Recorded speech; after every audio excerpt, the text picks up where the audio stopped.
오늘 함께해 주실 세 분을 소개합니다. 김근식 경남대 교수, 정태원 변호사, 그리고 양절 변호사 이 자리에 나와 있습니다. 안녕하십니까? 안녕하십니까? 안녕하세요. 어젯밤에 돌아온 대북 특사단 오늘 정상회담 개최 날짜 그리고 만났던 결과를 브리핑을 했습니다. 먼저 정의용 국가안보실장의 내용을 들어보시도록 하겠습니다. 남과 북은 9월 18일부터 20일까지 평양에서 2박 3일간 남북 정상회담을 개최하기로 합의하였습니다. 또 회담 준비를 위한 의전, 경호, 통신, 보도에 관한 고위 실무 협의를 내주 초 판문점에서 갖기로 하였습니다. 김정은 위원장은 한반도의 완전한 비핵화에 대한 본인의 확고한 의지를 재확인하고 이를 위해 남북 간에는 물론 미국과도 긴밀히 협력해 나가겠다는 의사를 표명하였습니다.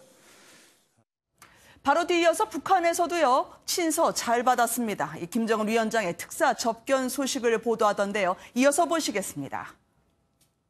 최고령도자 김정은 동지께서 9월 5일 평양을 방문한 남조선 문재인 대통령의 특사대표단 성원들을 조선노동당 중앙위원회 본부 총사에서 접견하셨습니다.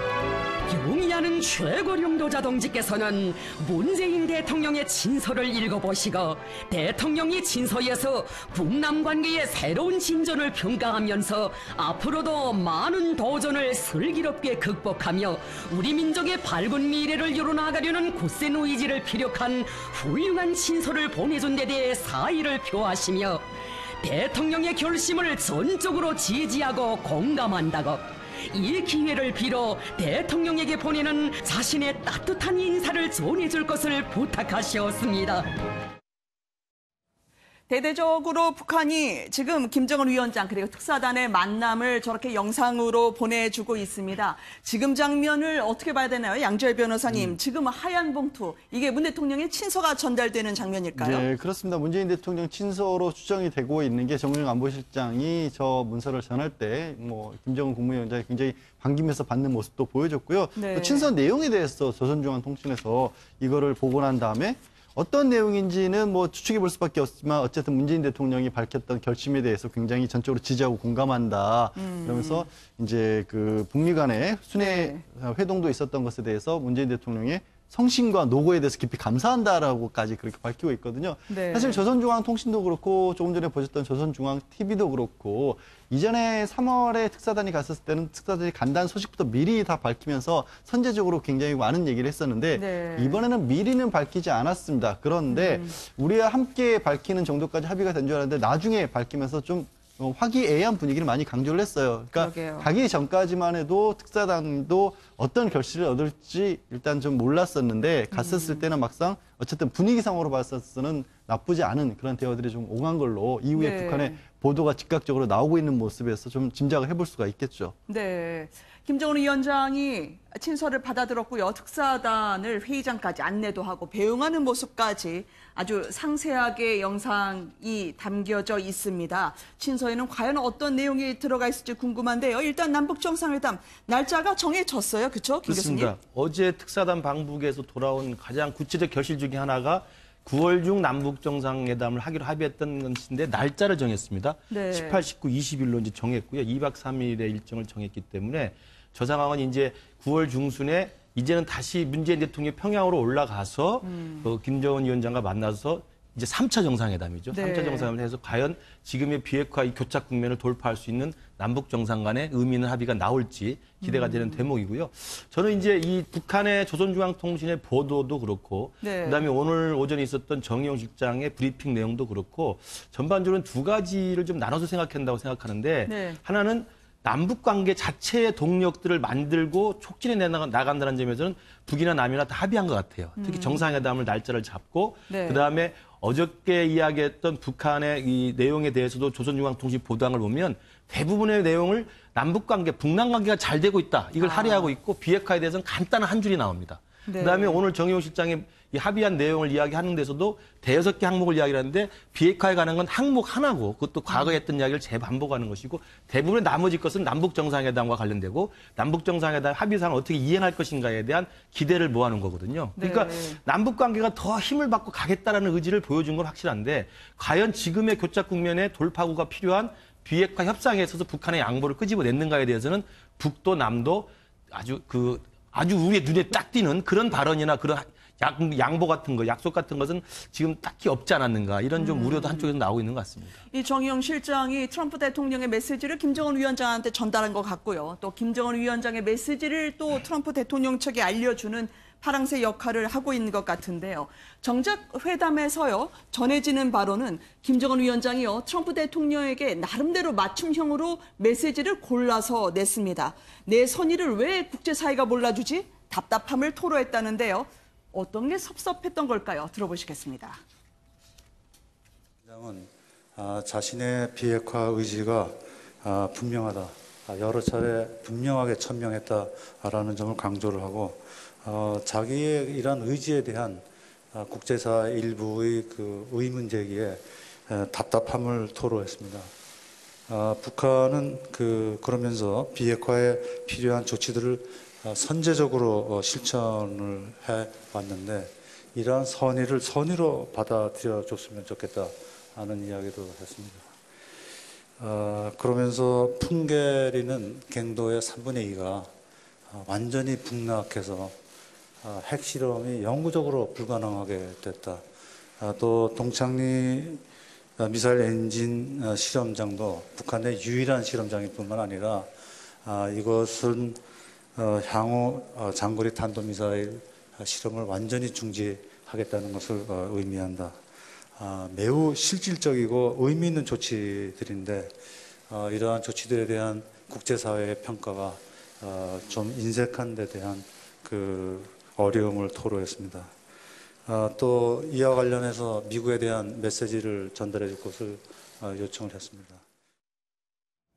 그러니까 요약하면 그렇습니다. 저는 이거 비핵화 나름대로 최선을 다하고 할 대로 다 했거든요. 왜 몰라주시는 건가요? 라는데 주로 어떤 부분이었나요, 변호사님? 글쎄 이제 본인의 주장에 의하면 네. 지금 핵실험장도 다 이제 무너뜨렸고 또 미국까지 날아가는 미사일 실험장도 다 없앴으니 이 정도면 실험장. 이제는 네. 비핵화로 실질적으로 접어든 거 아니냐. 그런데 왜 미국 측에서는 이거에 대해서 인정을 안 해주고 그 다음 단계로 왜 안 나가느냐 이렇게 지금 주장을 하고 있는 걸로 보이는데 사실 네. 국제사회에서는 예전에도 영변 원자로 그거 한번 폭파한 적이 있거든요. 그래 놓고 다시 또 진행을 했죠. 그래서 이번 경우에도 사실은 김정은 위원의 저것이 진심이라고 한다면 사실은 네. 지난번에 풍계리 폭파할 때도 전문가들이 아닌 일반 기자들만 불러서 보였거든요. 네. 차라리 그럴 때 핵 전문가들을 불러서 제대로 했더라 하면 좀 더 이제 국제적인 인정도 받았을 텐데 그런 게 없었거든요. 그래서 아직도 국제사회에서는 김정은의 비핵화 의지에 대해서 의심할 수밖에 없는 입장이고요. 네. 김정은 위원장이 저 말이 진심이라고 한다면 앞으로 그런 어떤 행보를 함에 있어서도 국제사회에서 납득이 될 수 있는 그런 합리적인 전략을 추구를 해야 될 걸로 보입니다.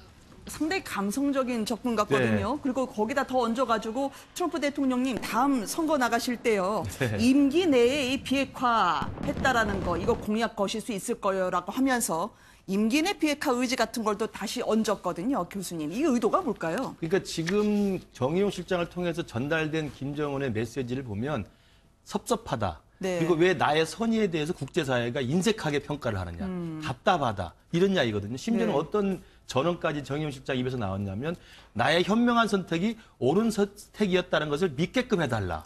이야기는 나는 정말 열심히 한다고 해서 비핵화를 했는데 네. 계속 이런 식으로 내가 요구하는 걸 안 들어주면 내 선택이 이게 잘못된 선택이라고 내가 생각하면 다시 되돌릴 수 있다라는 뉘앙스까지 풍기는 거거든요. 네. 그러면서 보면 지금 김정은 위원장 입장에서는 나는 할 만큼 했는데 지금 미국이 요구하는 것은 너무 많은 걸 요구하고 있다. 오히려 네. 지금은 내가 어떤 행동을 양보할 게 아니라 미국 측이 나의 선의에 대해서 선의로 답해줘야 된다는 이야기를 일관되게 하고 있는 것을 보여요. 그러니까 저는 김정은의 저 마음과 지금의 상황을 충분히 이해는 합니다. 네. 그러나 그것은 문제는 저런 김정은의 섭섭함이 국제사회에서 아직 통하지 않고 있다는 거죠. 그다음에 트럼프 대통령이나 우리 정부 쪽에서도 비핵화의 선제적 조치에 대한 김정은의 추가적 양보를 우리는 요구하고 있는 건데 지금 김정은 어제 특사단에게 일관되게 이야기한 것은 나는 더 이상 할 건 없고 네.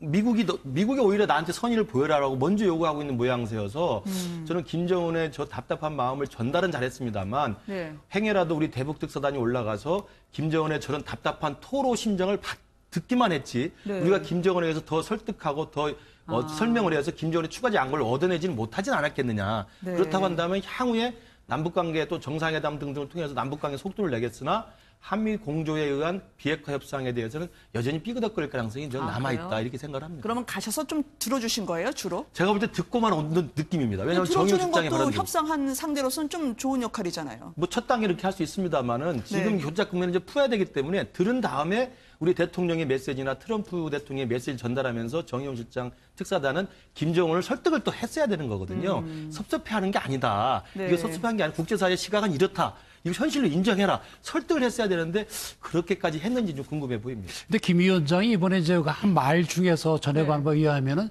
이제 계속 종전선언을 하자고 하잖아요. 근데 미국은 안 하겠다고. 그런데 김 위원장 말이 이 종전선언도 해가지고 한미 동맹이 약화되거나 주한 미군이 철수해야 되는 건 아니다. 이런 얘기를 했다 그래요. 네. 사실 이게 미국 쪽에서 제일 신경을 쓰는 부분이고 또 우리나라의 일반 그 보수층에서도 걱정을 많이 하는 부분이거든요.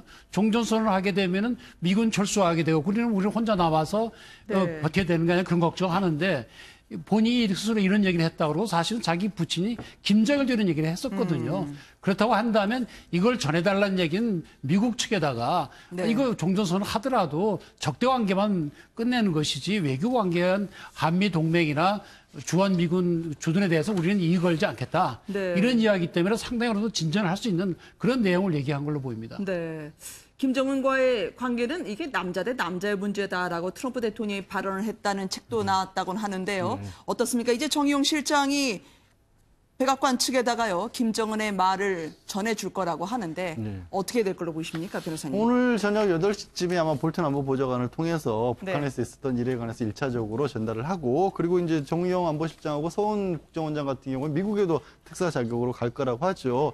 이 지금 어떻게 이 김정은 위원장과 트럼프 대통령, 특히 트럼프 대통령 같은 게 조금 전에 말씀하신 것처럼 남자다 남자다라는 얘기는 최근에 밥 우드워드가 쓴 책 공포라는 네. 책에 그런 얘기 트럼프 대통령이 다소 독단적으로 백악관을 운영하고 있다는 내용 속에서 그런 어떤 거친 표현들까지 나왔다. 그리고 네. 주변에서는 보좌관들은 그렇게 막 로켓맨 이러면서 막 험한 말씀 하시면 곤란할 수도 있습니다라고 했는데 그거를 이제 폭로를 한 건데요. 김정은 위원장은 오히려 그렇기 때문에 트럼프 대통령이야말로 과거에 어떻게 보면 70년 동안 미국이 가지고 있는 불신이라고 하는 것을 전혀 개의치 않고 협상을 할 수 있는 어떻게 보면 기회라고 해야 될까요? 네. 그렇기 때문에 트럼프 대통령이 첫 임기 내에 이걸 했으면 좋겠다. 그러니까 이중적인 거죠. 트럼프만이 이 사태를 해결할 수 있고 그걸 내가 도울 수도 있다라는 이중적인 의미가 들어가 있다고 봅니다. 네. 유엔 총회에서 근데 남북미가 같이 손잡고 정상회담은 어렵다고는 하는데 이모저모성으로 들려온 소식은 만찬은 뭐 함께 하신 줄 알았는데 그냥 특사단 분들만 혼밥하신 모양이죠. 네, 그런 것 같습니다. 그러니까 어제까지 또 오늘 오전까지는 저녁 만찬을 이른바 이제 김정은 위원장이 직접 참석하는 않았지만 북측의 네. 고위급 인사랑 같이 한 걸로 전해졌는데 오늘 오후에 청와대에 지금 교정된 내용을 보니까 오후에 이성건하고 김영철 부위원장하고 회담을 하다가 시간이 네. 좀 늦어지는 바람에 북측이 제공한 저녁 음식을 우리 특사단끼리 먹었다는 겁니다. 그래서 사실은 북측과 만찬을 한 건 아닌 걸로 확인이 됐고요. 저는 그래서 어제 그 특사단의 방북 결과를 보면 긍정적 평가는 아까 제가 말씀드린 남북 관계에 촉진할 수 있는 속도를 냈다는 점 하나하고 또 하나는 이제 비핵화에 대해서는 북한의 뚜렷한 성과나 어떤 양보를 얻어내지 못했다는 아쉬움이 있는데 저 혼밥으로서 특사단이 만찬을 우리끼리 먹었다는 것도 좀 걸리는 대목이고요. 아, 그래요? 그다음에 또 하나는 폼페이오 장관의 재방북에 대해서 협의하지 않았다. 이게 정의용 실장으로 밝힌 거거든요. 그리고 지금 앵커께서 말씀하신 것처럼 9월에 유엔에서 남북미 정상회담은 어려울 것을 보인다. 이런 내용들을 보면서 정말 비핵화에 관해서는 지금 우리가 뛰어넘어야 될 산을 아직은 넘지 못하고 있는 게 아닌가. 그리고 네. 정의용 실장 일행이 가서 김정은의 이야기를 전해드리면서 벽이 굉장히 높구나. 이 벽을 뛰어넘기가 쉽지 않구나라는 것을 혹시 느끼고 온 건 아닌가라는 좀 우려마저 좀 들게 합니다. 네. 특사단의 브리핑과 함께요. 결과를 함께 짚어봤습니다.